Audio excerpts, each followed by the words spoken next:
Hello and welcome to MotorInc First. Today we're talking about a scooter, we're talking about electric, we're talking about TVS, and that's about as much as I know about it, except that it's called the X. That's right.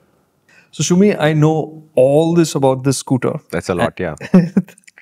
But the one thing that I really remember it for is that it's not the most expensive TVS, but it is an expensive scooter. Yes. So what's it like?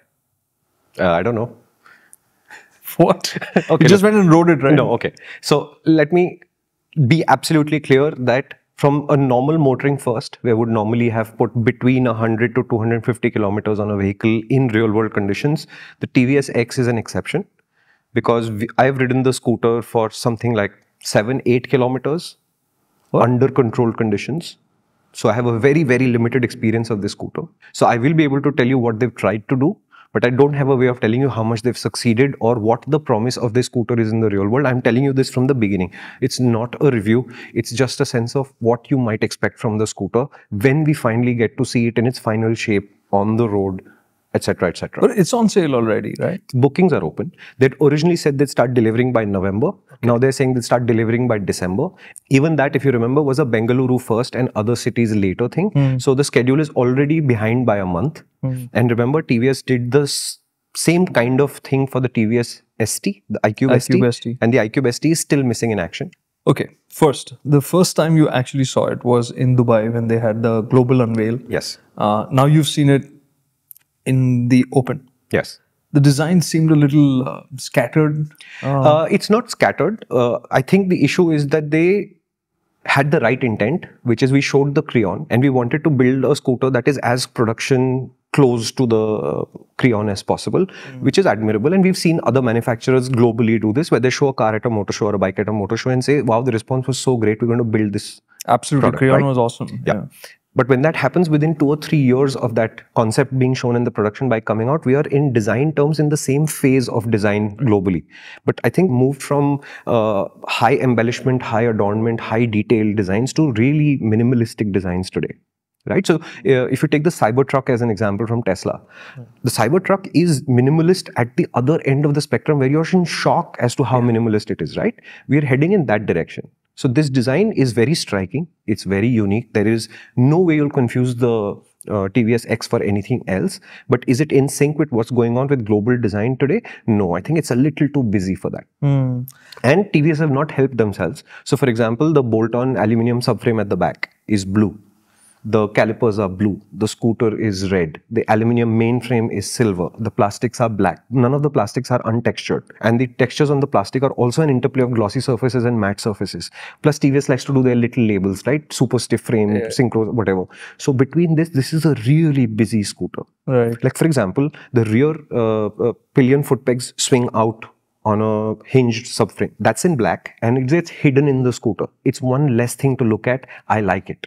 Right. So is the Creon/X a good looking scooter? Yes. Right. Today, I don't know that it is in sync with what's going on, but it'll certainly stand out because there's no other thing like it right now. Because when I think about the X, I automatically think about the spine, right? Because that's where you see that frame, and then I think about the spine and I think about colors.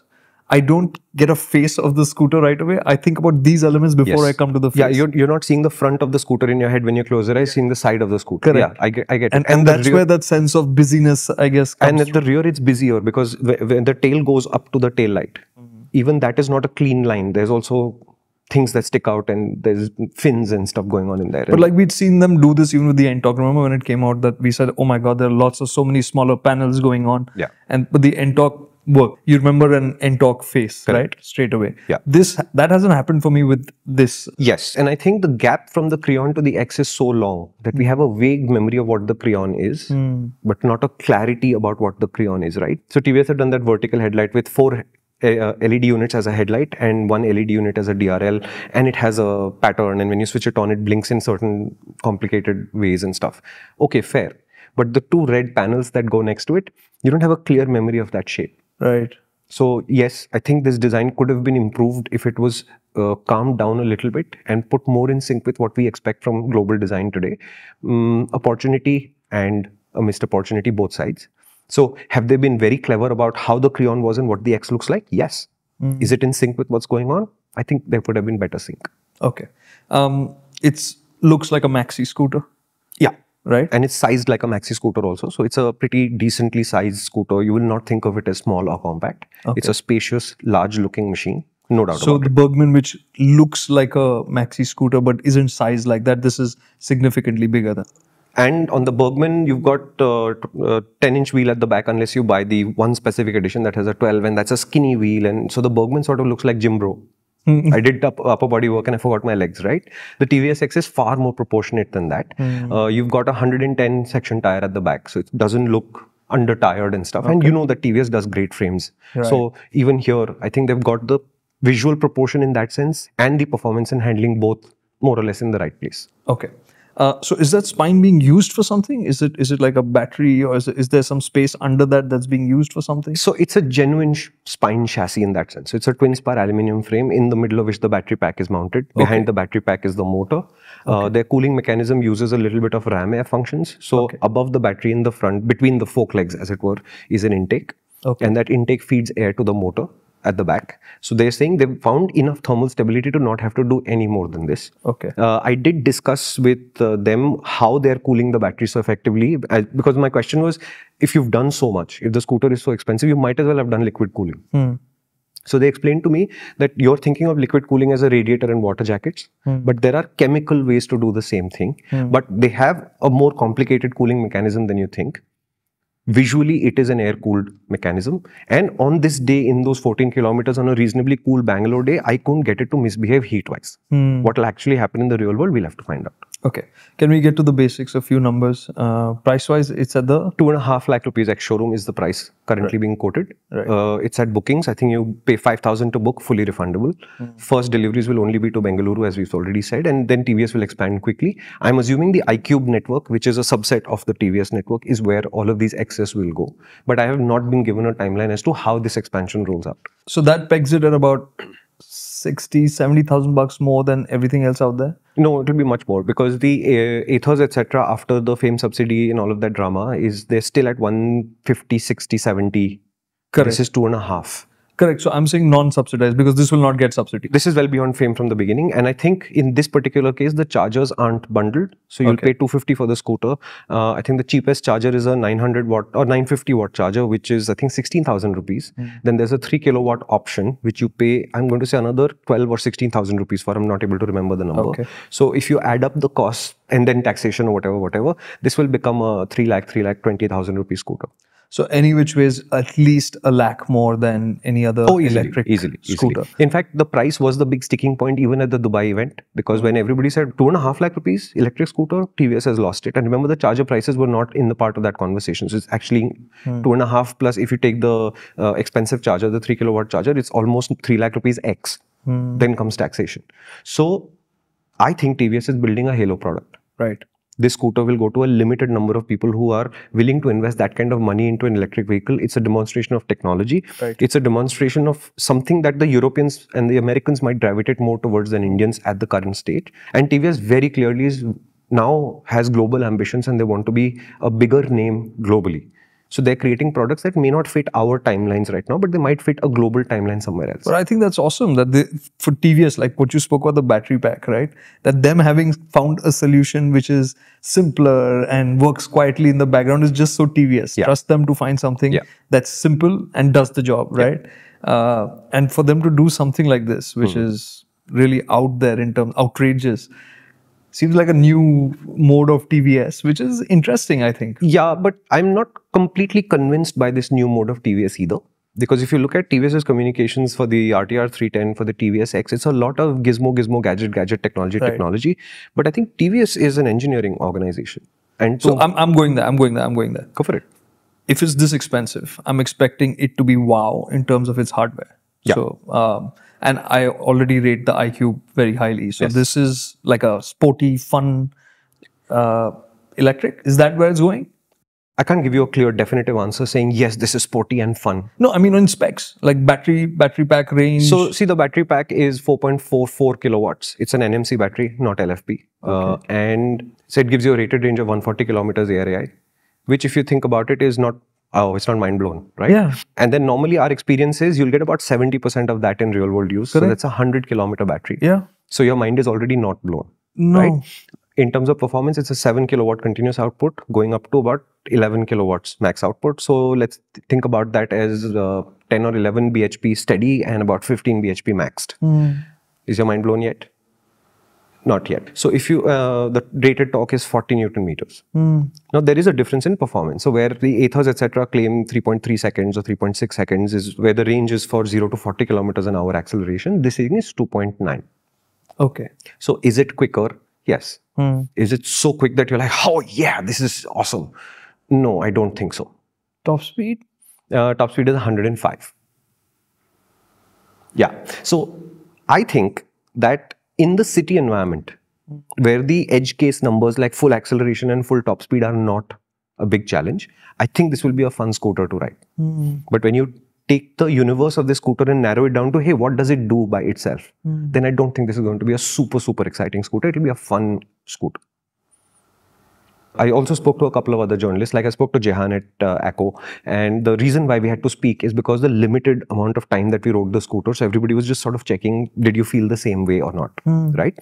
In that process, the idea is, did you have like fun on the scooter? It was not the same mood that we had after we experienced warp mode for the first time. Right. Right? It's a practical scooter. I don't think it will get in your way, but will you think about it? Yeah, I had so much fun. I think it is a little bit more muted than that. I mean, it's an export-oriented product. Is that it? Again, in the European or American environment where there's less chaos, I don't know that the fact that it's not as fast as you expect it to be is going to be this much of a conversation. I'm confused. Yeah, me too.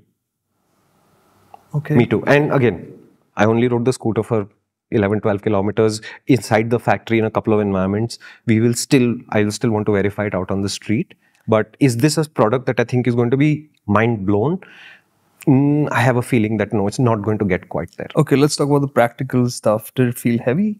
No, it doesn't feel unnecessarily heavy. There is a sense of heft to it. There is a sense of size to it. You get used to it pretty reasonably quickly. So the handling is as usual excellent. The TVS track has that big long left. I got 2 sessions of 2 laps each.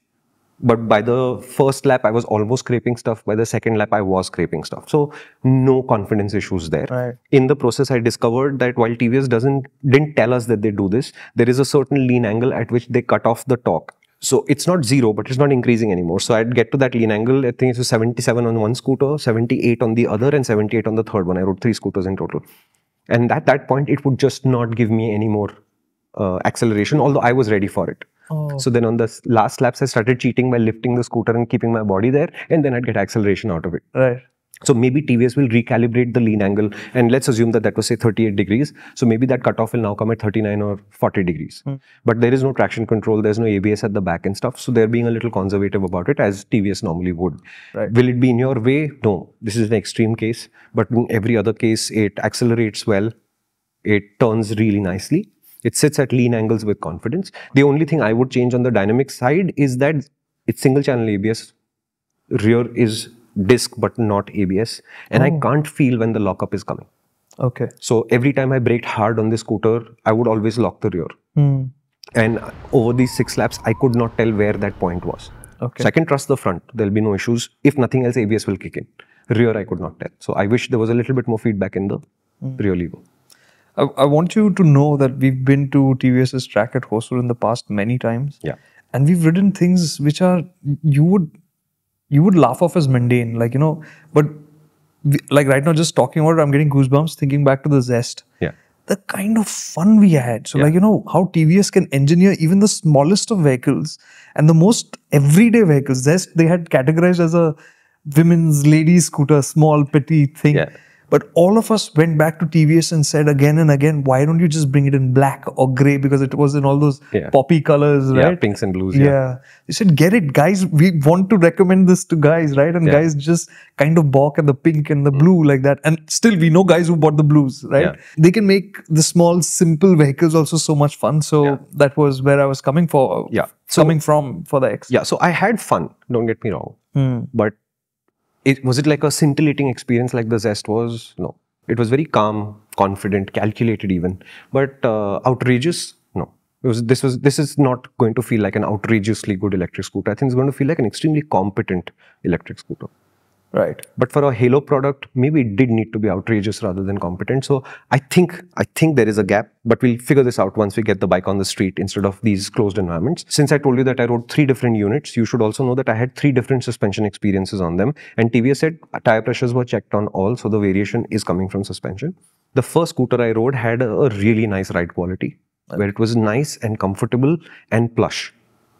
But if you came on speed breaker a little bit quickly, the other side, it would bottom the rear a little bit. If I hit the brake suddenly, as you would into the turn, you'd bottom the front immediately. Oh, really? So it was the softest scooter I rode. Okay. Then the middle scooter I rode was the briefest scooter I rode because I broke it effectively. I'll tell you why. And on that scooter, the ride quality was harder by quite a bit. So even on the straight where there are those few bumps, you'd feel all of those bumps, which the first scooter, there was nothing. Okay. The third scooter I rode had something in the middle. So then when I asked them, they said the suspension setup is very near to final and we have 2 final settings. We've still yet to choose between the 2 final settings. So we're trying to get feedback and see which one works better for who. I think they should go for the softer setup of the 2. It felt like a more usable setting without getting in your way in terms of cornering and stuff. So as a maxi scooter, you're still thinking about it as a city-focused maxi scooter, not something because with 100 kilometers of range, it's a city scooter. There's no way around it. So it's not like you're looking to get out onto the highway with this. No. I think this is a cool product to have in the house and do the scooter thing. It's not a scooter that changes your latitude for doing other things with it. So the softer setup is better? To me, yes. Yeah, that way. To me, yes. Okay. I think I would only tell them that make it much more stiff right at the end so that if I have loaded the suspension to that extent, instead of bottoming, it absorbs it. Correct. That's all. Okay. Now, in terms of the scootery stuff, storage? Okay, so between your legs is a tunnel, as you would normally see on an Aerox or something, except that that's where the battery is sitting. So it's a narrowish tunnel. You've got a spacious place for your leg, no problem there.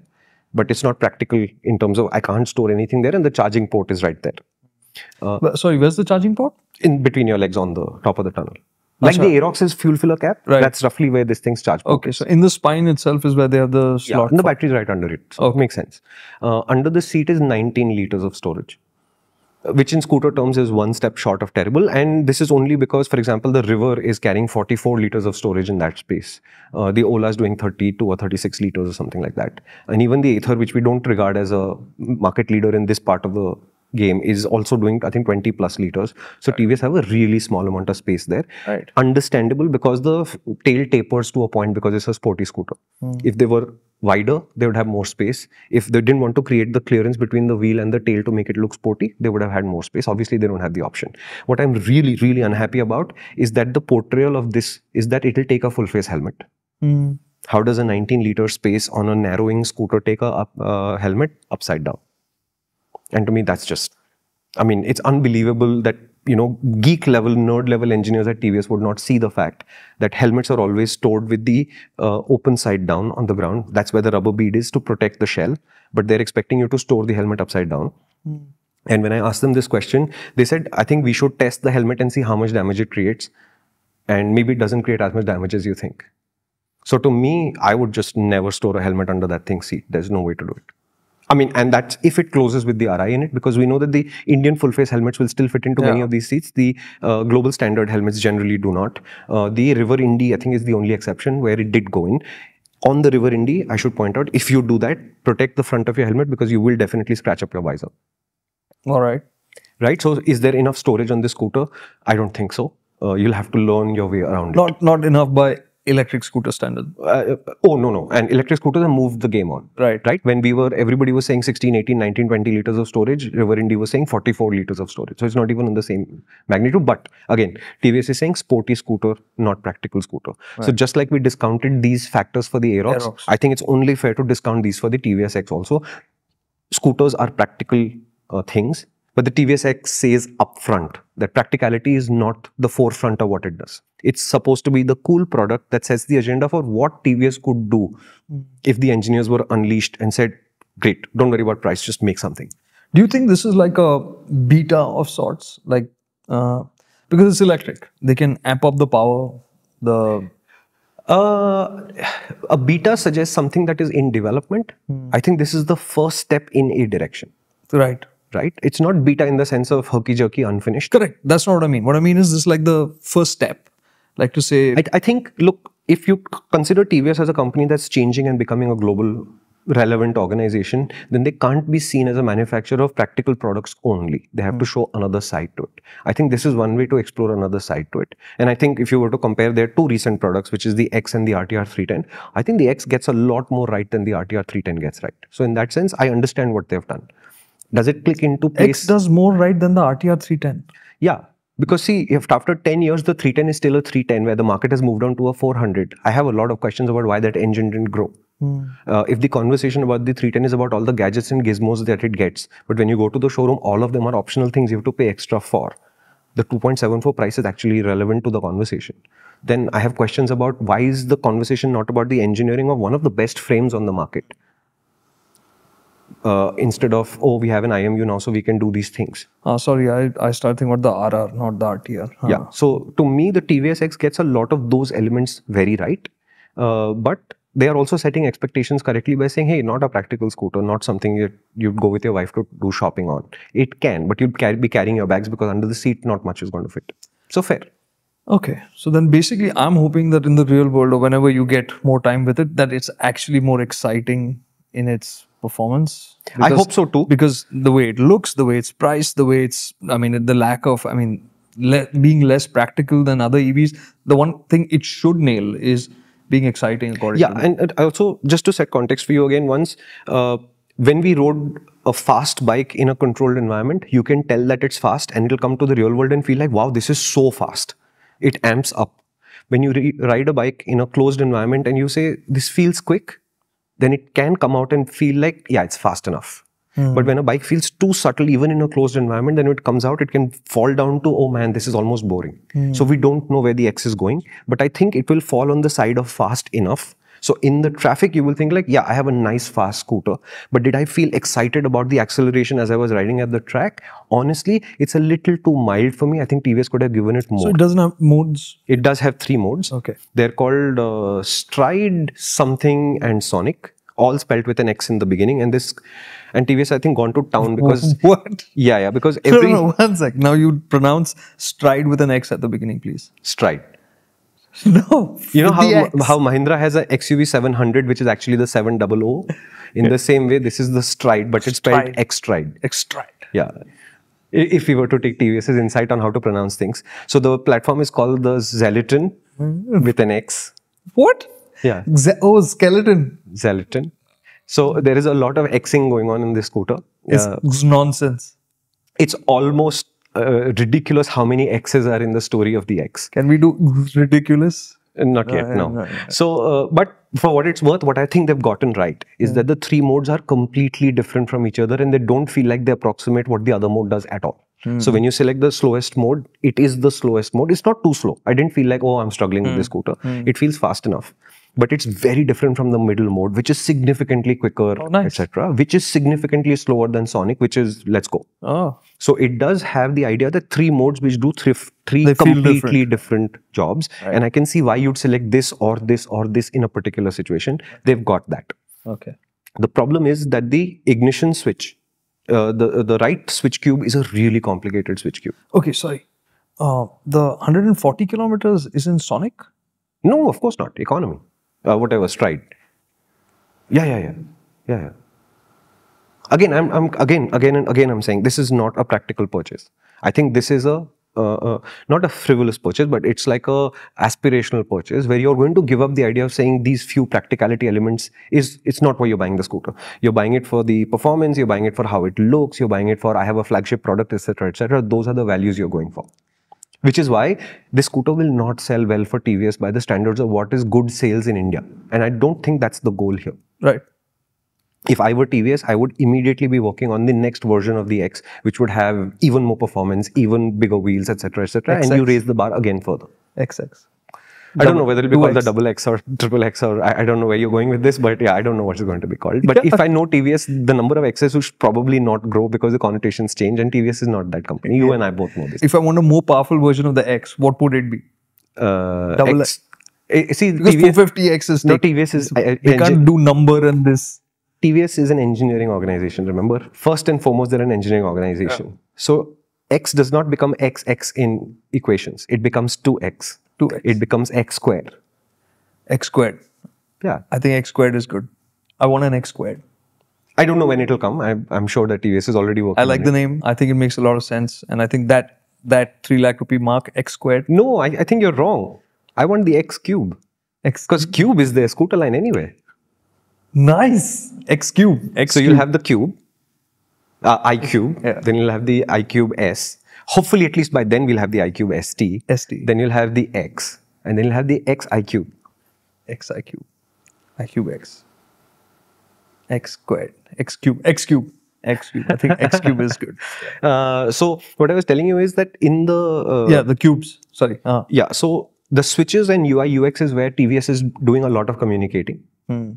So you've got a 10-inch TFT touchscreen, which is sort of looks like a floating screen, and you can tilt it. Okay. But it tilts and holds by friction. Okay. So you can keep tilting it till you're blue in the face. And my worry about that is when you park it somewhere and people figure out TVS X screens tilt, then just like they do with your mirrors, they will be doing that with your screen, and I'm not happy about that idea. So I was telling them that the Multistrada V4 screen also tilts, but there is a lock at the bottom, like a knob, and you unlock, tilt, and lock. So when somebody's trying to mess with it, it feels like a rubber-mounted screen, but it doesn't feel like it tilts. I think that's a superior solution. We'll see what TVS does with it.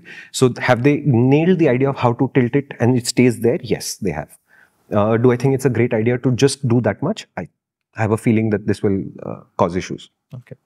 This 10-inch screen runs a completely new software.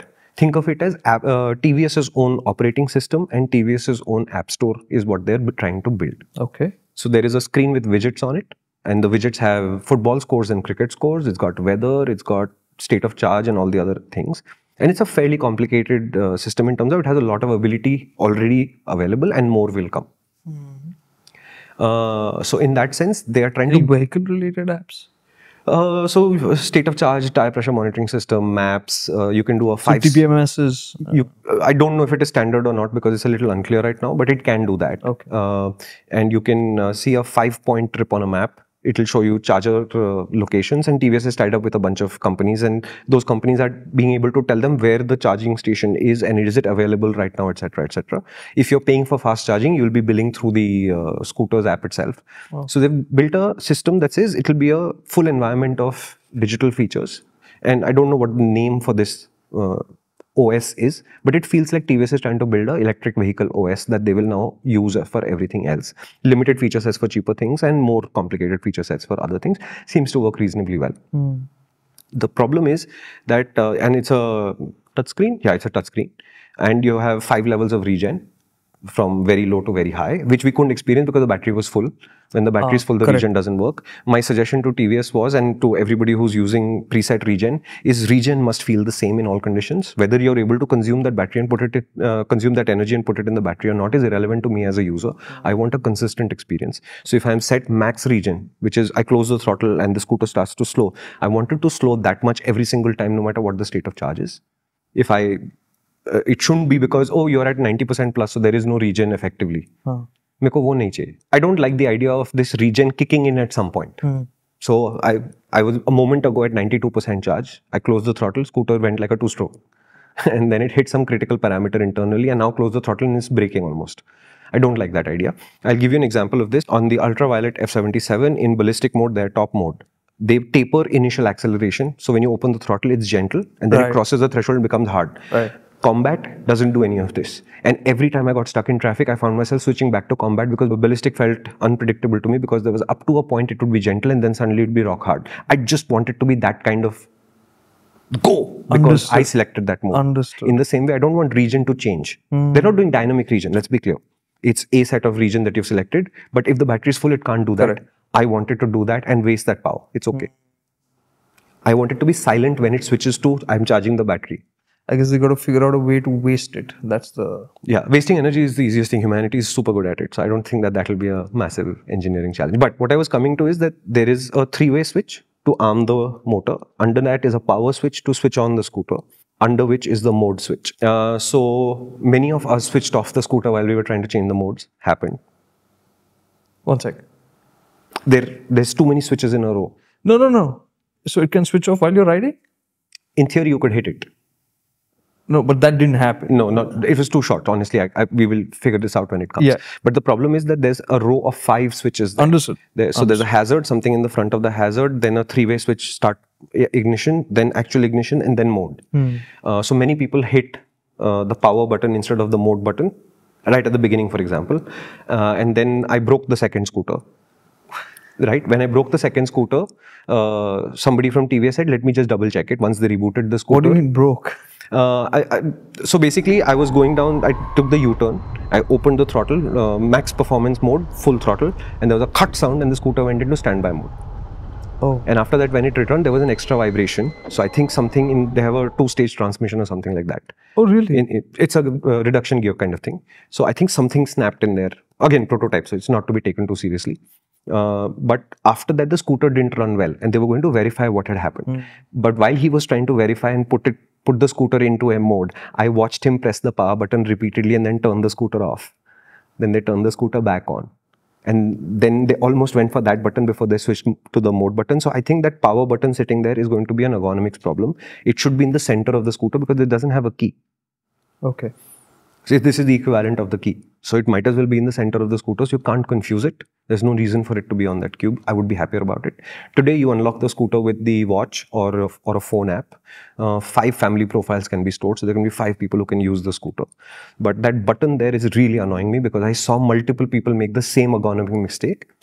And from what I understand about design, if a human being is constantly making that mistake, then the human being is not in fault, the design is at fault. So I would totally change that. Today, you can also change modes whenever you feel like, including when the throttle is on. So at one point, I was following their test rider, Hem Sundar, I think his name is. And I was sitting there and with my left hand, I was pressing the mode button to see what would happen. And my scooter would accelerate and then gentler and then gentle and then accelerate. And I don't think that that's a good idea. The capability exists. It's very easy to do, but I don't think it's a good idea. You should be forcing the rider to roll off the throttle, make a mode change, and then get back on the throttle to experience a completely different acceleration state. I mean, think about it. You've got your younger brother sitting behind you and he's a naughty bugger. And he basically reaches and presses the mode button and you're under acceleration. He will change your scooter experience without you realizing it. It's just silly. Alternative to this is the Chetak idea, which I really, really like, which is I'm in economy mode. I want to overtake that thing, which is why this mode you can just seamlessly switch. Open the throttle, give me the other mode as long as I'm accelerating. When I roll off the throttle, it goes back into your original mode, knowing that if you again open the throttle like this, it will do the transient mode switch again. So it gives you a burst when you need it. So once you have those buttons in that kind of proximity, I'm worried now. I don't think that's such a great idea. Okay. Apart from this, what else? Our usual warnings about TVS service. We know that we get an unusually high amount of complaints about the quality of TVS service, including for the iQube, which technically is an EV, so it doesn't need much help. So if you're going to be looking at buying the TVS X, be warned that it's not always a smooth experience with TVS. And I'm only calling them out because it's the most frequently mentioned brand in this particular aspect. Right. So if you're buying a TVS X, do expect some amount of friction at the dealer, at service especially. And what else? Summarize. All right. You did it so well in the previous MotorInc First. Might as well do it again. Okay, so the design is a bit busy because of the different design elements coming in, like the spine plus the subframe. They're also in different colors, so it ends up feeling like it's a slightly older, cool idea. That's and again, it's not a hodgepodge. It's not bad design. Correct. It's just a busy design in a world tending towards minimalist design. Correct. That's going towards cleaner looks, right? It feels big. It doesn't feel like a small scooter. No. Its design says maxi scooter, and it feels that way. Yep. The spine isn't just for looks. That's the structure. That is the structure. It's 10.3 kilos for the whole aluminium structure, including the twin spar and the subframe. Oh wow! And the subframe is bolt-on. Subframe is blue. Mainframe is silver. Okay. And between the spine is, of course, the battery. There is a duct up front from which the cool air is pushed back to the motor to cool the motor. And the batteries have a chemical... Yeah, technically it's an air-cooled battery. But there is some chemical magic going on inside also. Right. So it will present as a air-cooled battery with fins and all of that. And TVS is... I like the fact that they pointed out saying, you remember that we've done air-cooled motors for a really long time. So how to calculate the fin depths and directions and all of that, we are already very good at it. Correct. We've brought all that expertise trying to cool the battery. Right. So did we get to see the battery pack? Honestly, no. But this is something I would take TVS's word as gold. Yeah. They've done this for a long time. So they would be able to air cool this system effectively. The ram air duct will definitely produce a result. And there's chemical magic in there, which I can't discuss with you. And it's a 4.44 kilowatt hour battery. The motor is about, 11 max, 7 max? continuous. Yeah, 7 continuous. Kilowatts. That's in kilowatts. So whatever, 10 horsepower and about 10, 11 and 15. 14, 15 horsepower. From the electric motor, top speed is 105, claim range is 140, neither of which set it up as a flagship, considering the price with charges included would be about 273 lakh rupees. Like so it's an expensive scooter. Yeah. Performance, what you said was it felt quick, not excitingly quick. Yeah, I think it's a combination of the weight, size and performance. If this was a much smaller scooter like the Ather is, I think the sense of drama would be more heightened. So we'll establish how quick it is in the street. Numerically, it's a little bit quicker than all of the other scooters, including the Ather in warp mode or whatever. Also, you didn't ride it enough. So I think that you very limited time. 7-8 kilometers or something like that. So I'm going to say if I were to, I rolled a GoPro the whole time this time because it was so limited. So on the GoPro footage, I don't think we've crossed 13 minutes even. Oh, wow. So it's super limited time. Okay. Other than that, it's not meant to be a practical scooter. So the underseat storage is 19 liters, which is low by electric scooter standards. Yes, and no matter what you see, do not stow your helmet upside down. The shell does not touch the ground. It only touches the ground when you're having a crash, please. Okay. Other than that, the switch cubes are a little complicated. Too many switches, one near the other. Which is also okay. The power switch is definitely going to cause problems. It definitely needs to be moved. It's a really, really poor design choice. I feel like I'm flunking this exam. No, I'm just adding comments to what you're saying. You're not saying anything wrong yet. Right. Experienced 3 different kinds of suspension setups on the 3 different vehicles that you rode. One was soft, which is your recommended setting for something like this, considering it's not really going to be a scooter that you're going to travel with. The other one was in between, and the third one, the one you rode in between was the firmest one, and the third one was the one that was... Yeah, and we don't know which one TVS is going for yet. Right. This is one thing that will have to be established only once we get the final product. Deliveries as of now are delayed by a month already, and we'll be starting with Bengaluru, and bookings are open for 5,000 rupees. Yes. Yeah. And TVS said something about the first 2,000 customers get access to a concierge service of some sort. Right. And they'd get a Garmin smart watch with it and all that. I'm assuming those 2,000 bookings are already done. Right. I don't know what the meaning of this concierge service is. Every time a credit card has offered me a concierge service, I've never used it. So I don't know whether it works, doesn't work. It's like the app business for me, honestly. The connected apps. Yeah, most manufacturers make messy apps, and so we generally don't have too much expectation from there, hoping TVS's app is better because they've reinvented their entire process. So we'll see. Coming to that, it has a... You didn't give a size for the touchscreen, the infotainment. 10 inch something. 10 inch? Oh, it's 10 inch? Yeah, it's big. It's a big screen. Oh, wow. You'll see it on the GoPro footage when you put it's big and wide. Yeah. Wow, that's big. Yeah. Okay. Yeah. So if it's a 10-inch touchscreen with which has a suite of apps which TVS has got on board. Yeah, you can watch reels on the screen. Really? Fortunately, at standstill, but yeah. I mean, the idea of being what you said for the Nexon EV also. What if you're charging, what you want to do? So I think you can play a game like... No, reels automatic. So that means YouTube or Instagram? YouTube. Okay. YouTube. Shorts. Shorts, Well, that's what I was thinking. Instagram. Wow. No, so you can see YouTube Shorts on it. You can play some basic games, like you can play Noughts and Crosses if you feel like. Oh, nice. Yeah, so they've done some stuff. And obviously, TVS being TVS, as soon as you arm the motor or whatever, these games will disappear completely from your view. And it's got a certain X factor in its naming convention, like the skeleton. Well, lots of and the X's. Ride modes, 3 ride modes. I only remember Xonic right now. Stride and Xonic, I remember. The middle one, you want me to look it up? I can. No, that's fine. And yeah, so does that round it up? Yeah? Yeah, more or less. I missed something. More or less. Okay, so my takeaway from this is as a flagship electric scooter, there's a lot of promise in there. It's not like wildly exciting, which is what I was hoping for. That it is not, for sure. I think that's fair, considering the price. To be honest, like I told you, I came in with just 3 things in my head, right? And at that price, considering how good the iQubes already are, going with something that looks as outrageous as this, that's priced as outrageously as this, the only thing you would add to that is, this is going to be an outrageous electric scooter. Yeah, so to me, the fact that the top speed is only 105, the range is only 140 claimed, are all TVS being TVS, doing conservative things. I wish that they had really let themselves go a little bit. You know, and obviously with a battery, the problem is it has weight, and then you have to manage the weight, and then the weight adds expense. I'm saying you're already a 2.5 lakh rupee scooter. Right. Right. You might as well have overcome those expectations. You know how the simple one saying that, oh, we have what 300 something claimed range. I mean, after that, nothing happened. I get it, but they said 300 claimed range. That's an outrageous conversation. So the X has outrageous design. Yes. Does it handle like a proper sporty scooter should? Yes. And TVS is the one company, if they said that they would get 300 kilometers of range, we wouldn't dismiss it. Yeah, they would. Yeah, they would. Yeah, exactly. We wouldn't take it as paper numbers, you know. So to me, we want to see the scooter in the real world and see how much of this translates into great feelings. I think there'll be a lot of good feelings for sure. How many of these will be great feelings, new flagship? I'd like to see. Right. I'm not very happy about the fact that a lot of this recent TVS conversation is about gizmos, gadgets, technology and features. I think the underpinning of what we understand about TVS is how good they are at engineering and how much they enjoy that engineering. Absolutely. I had those conversations offline with those people again. So I know that fundamentally they're not doing different things, but is the top line conversation about gadgets and gizmos a sustainable conversation for an engineering company? I'm honestly not convinced, but there's a lot of new people at TVS trying a lot of new things. Please try new things. Some of these will not work, some of these will work. Sudarshan is a relatively young person at the head of affairs, and Sudarshan will want to try his own personal insights out also. Again, some will work, some will not work. So we are seeing a company in transition, which is okay.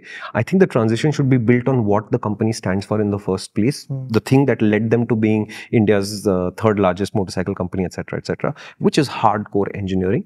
And I'm not hearing that conversation as often as I'm hearing, I have an IMU and my headlight changes, how bright it is depending on speed and all of that. This doesn't feel like a long-term conversation. I want to tell you one small story, one small instance. I don't remember which vehicle it was. So it was a test ride like this at Hosur. And, you know, before you typically go ride the vehicle, there's this presentation, there's this room they have, conference room of sorts, where you sit and there's a big projector and they'll give you a lowdown on the vehicle. In one of those presentations where they had a new seat on the vehicle, a new way of making a seat, they had double density or triple density foam or something like that. I remember TVS didn't just say it has double or triple density foam. They had 32 graphs. They had graphs to show what it did over different bumps at different speeds, how the rider would move over that and how the amplitude changed. And that is TVS. Yeah, full nerd central there, and I love them for it. I love it. Yeah. Awesome. I still remember it, right? And you enjoy those conversations with them because they are so into that, building their product, right? Yeah. So anyways. No, so in fact, I'll give you two incidents. Once I told them that this is feeling bumpy. Early Apache. Where is it feeling bumpy? At such and such place. By the time I finished the next lap and came, there were 4 guys with 4 laptops, all full of graphs, showing me how can it be bumpy that all our graphs don't have the bumpy. And there was one presentation at the Auto Expo, which I remember with a great deal of horror now, because TVS had a 1.5 hour presentation, which was graph after graph. The upshot of it was, our economy numbers will now look better, but we've not changed our fuel economy. The government is forcing us to change how we measure fuel economy, which makes better numbers. To me, this is a 3-minute conversation. Right. To the TVS R&D guys, this was a 1.5 hour discussion with innumerable graphs.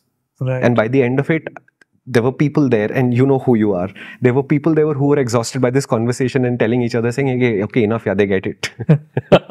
So I love how geeky, nerdy this company is and how hardcore they are about their engineering. I love this, but I don't see that reflecting that fun of engineering, that joy that they take in this kind of detailed engineering. I don't see it in the conversation, and I'm honestly telling you, I miss it. I feel it. Yeah. Okay. Well, I guess that's it then, yeah? Yeah, next is, if and when we get the TVS X, then we will have the view story on it and other things. As of today, this is all we've got. Again, we rode the scooter for about 15 minutes in total, 7 or 8 kilometers in total, in controlled conditions, which for EVs makes no sense at all. So everything I've said, positive and negative, please take huge heaps of salt. Do not take this seriously. We're basically doing this because we did go there. We do have an opinion. I do have a feeling about it, and I thought I should share. It's entirely possible that we won't release this video at all because I don't think we've achieved much here. But in case you still watched us despite, thank you so much for watching. We'll have an update on the X once TVS finalizes their scooter scooter and we get to test it in the real And world. for once, don't ask us questions. Okay, we've discussed everything that we had to, and we could about the X. Yeah, we may no. Please leave us a comment if you feel like we may not be able to answer them because it's not a final product yet and we don't have any experience yet. And please don't ask us where the iQube ST is. In Dubai, they told us that the ST conversation will happen now and we'll get a final picture. And obviously, we still don't have anything on the ST. Thank you so much for watching.